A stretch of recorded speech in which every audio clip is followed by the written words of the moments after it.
మన తొలి వెలుగు ప్రేక్షకులందరికీ నమస్తే. కల్వకుంట్ల కవితమ్మ కంట కోర్టుకు పోగానే క్లీన్ చిట్ దొరికిందంట. కడీర ముత్యం ఓరు పట్టుకొచ్చిరే ఈ కవితని గిడికే ఎలాంటి ఆధారాలు లేవు. ఉత్త పుణ్యానికి ఈమె లోపలేసిరు కానీ ఈమె చాలా మంచిదని కోర్టులో మాత్రం న్యాయం జరిగిందని పేపర్లకు వచ్చింది ఇవాళ. అంటే పేపర్లకు రేపు వస్తుంది కానీ ఆల్రెడీ సోషల్ మీడియాలో జోరుగా పెడుతున్నారు. నేను అడుగుతున్నా, నిజంగా కూడా కల్వకుంట్ల కవితక్క ఏ తప్పు చేయకుండా వచ్చిన ఆధారాలు లేవని నిరూపించలేకపోయినరని క్లీన్ చిట్ వచ్చిందంట. ఆధారాలే లేవు, చేస్తే తప్పు గిట్ట చేస్తే చేయొచ్చు కానీ చేసినట్టు మాత్రం రుజువు కాలేదంట. అందుకోసమనే ఢిల్లీ కోర్టు ఏం చేసిందంటే కల్వకుంట్ల కవితమ్మ కడిగిన ముత్యం ఏం బాధ లేదు, నువ్వు బయటికి వెళ్ళిపో అని చెప్పినట.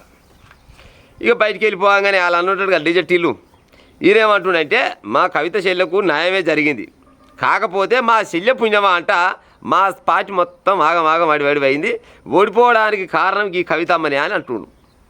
చూడు, వీళ్ళు చేసిన పనులు సకదానంగానే ఉన్నాయట. కేసీఆర్, కేటీఆర్, హరీష్ రావు వీళ్ళు చేసిన పనులు సకదానం ముద్దనే ఉన్నాయట. కానీ ఓడిపోవడానికి కారణం మాత్రం ఈ సారపంచాయి పాడైపోయి సారపంచాయి మా శల్యని ఎత్తున పెట్టుకొని మమ్మల్ని లాగం చేసింది. అటుపోతే అదేంటి ఆమ్ ఆద్మీ పార్టీ ఉండే కదా కేజ్రీవాల్, అటు కేజ్రీవాల్ పార్టీని నాశనం చేసిండ్రు, ఇక్కడ మా పార్టీని నాశనం చేసిరు.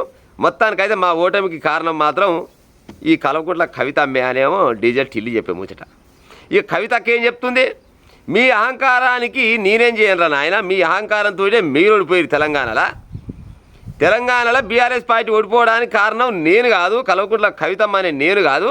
మీ అహంకారం మీ కళ్ళు నెత్తికెక్కి మీకు నచ్చిన రకంగా ఆడిందే ఆట పాడిందే పాట అని మీరు 10 ఏళ్ళు ఆగలేదు. అందుకోసమనే జనాలు మిమ్మల్ని మంచిగా ఎదుగుద్దినట్టు గుద్ది ఇంట్లో కూర్చోబెట్టానే ఆమె అంటుంది. ఆమె అట్టంటే టిల్లు మాత్రం ఏమంటాడు, మేము ఓడిపోవడానికి ఆమ్ ఆద్మీ పార్టీ ఓడిపోవడానికి కేవలం ఈ సారపంచాయతీ పాడైపోను సారపంచాయతీ అని ఆయన అంటుంది. మొత్తానికి అయితే ఈమె బయటకు వచ్చింది కానీ బీఆర్ఎస్ పార్టీ మాత్రం రోజు కింద లోపలికే పోతూ ఉంది. ఇక బయటకు వచ్చే కాలం అయితే నమ్మకం తక్కువ ఉంది. కానీ కవితక్క మీద మాత్రం ఈ కేసు కనుక ఓడిపోవడానికి కారణం కవితక్క అంటే మాత్రం బిల్కుల్ ఒప్పుకోదంట. నేను కడిగిన ముత్యాన్ని నన్ను లేని కేసులలో ఇరికించి లోపలేసి అంతేగాని ఇవాళ నేను మంచి అని తెలిసినాకనే నాకు క్లీన్ చిట్ వచ్చింది, నా మీద బదనం చేస్తే మాత్రం మీ బండారం అంతా బయట పెడతా అని కవితక్క అంటుంది. పెట్టాలి. ఇప్పుడు ఆల్రెడీ కల్వకుంట్ల కవితక్క అయితే క్లీన్ చిట్ వచ్చింది కదా. ఉత్త పుణ్యానికి మాత్రం దగ్గర 160 రోజులు జైల్లోనే ఉంది కవితక్క.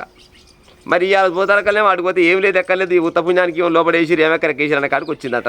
నిజంగా కవితక్క నువ్వు తప్పు చేసినవా చేయలేదా, చేస్తే చేయలేవచ్చు, చేయకుంటే కథ మీద కేసు కాదు. కానీ ఆధారాలు మాత్రం చూపేయలేకపోయారంటే నిజంగా మరి ఏమి దాంట్లో మరి మతలాగా ఉందో ఏమో నాకైతే తెలియదు. కానీ ఆధారాలు మాత్రం ఒక్కటి లేవంట. మరి ఏం కావచ్చు అంటే ఏదైనా జరగవచ్చు ఆడ. ఒకవేళ కవితక్క ఏ తప్పు కూడా చేయకూడవచ్చు, ఏ తప్పు చేసినా కూడా ఏం చేస్తారని ప్రజలతోటి కొనే అవకాశాలు కూడా ఉంటాయి. కొన్ని సాక్ష్యాలు భిక్షాలు ఉంటే అవకతవకలు చేసే అవకాశాలు కూడా చాలా ఉంటాయి. అటు ఆయన కేజ్రీవాల్ బయటకు వచ్చింది, ఈమె బయటకు వచ్చింది. కానీ ఈమె బయటకు వచ్చే సంతోషం కంటే కేటీఆర్ మాత్రం ఏమంటారంటే నా పార్టీ సర్వనాశనం అవుతాను సత్రోలు అవుతాను కారణం మాత్రం మా చెల్లె కవితమ్మే అని చెప్తున్నాడు. కానీ పొరపాటున కూడా ఒప్పుకోదంట కవితక్క. నన్ను కారణం అని మీరు కనుక అంటే చూడు మీ ఒక్కొక్క సంగతి చెప్తా. మీ దరిద్రం బాగలేక అదే అంటారు కదా, పూజా దరిద్రం బాగాలేక వచ్చిన భక్తుల మీద నిలబెట్టినట్టు మీ ముఖం బాగాలేక మీరు ఓడిపోయి మా మీద నొక్కుతారేమరా నాయన. అట్టయితే నేను ఒప్పుకోను, మీ సంగతే చెప్తుంటుంది. కానీ కవితక్క మస్తు నీ మైండ్లో ఎన్నో రకాల అవినీతి అక్రమాలకు సంబంధించిన కేసుల ఫైల్ మొత్తం నీ మైండ్లో ఉండొచ్చు. రోజుకొకటి బయట పెట్టి ఉపాయం చేయి. ఇది బీఆర్ఎస్లే కాదు, బీఆర్ఎస్లే అని ఉన్నాయి నీ దగ్గర, కాంగ్రెస్లే ఉన్నాయి, బీజేపీలే ఉన్నాయి. ఇవన్నీ రోజుకోటి బయట పెడతా ఉంటే నిజంగానే రాబోయే కాలానికి కాబోయే ముఖ్యమంత్రి కవితక్క అని చెప్తారు. ఇన్ని రోజులు దాకా ఏమనుకున్నట్టే సారపంచాయలో ఏగి నెంబర్ పోయింది, లిక్కర్ క్వీన్ కవితక్క పేరుని లిక్కర్ క్వీన్గా పెట్టిరు. ఇవాళ మాత్రం ఎంతో కొంత ఇది అవుతుంది. మరి సిబిఐ వాళ్ళు మళ్ళీ కౌంటర్ కూడా ఎన్నికి ఛాన్స్ కూడా ఉంది అని అంటారు.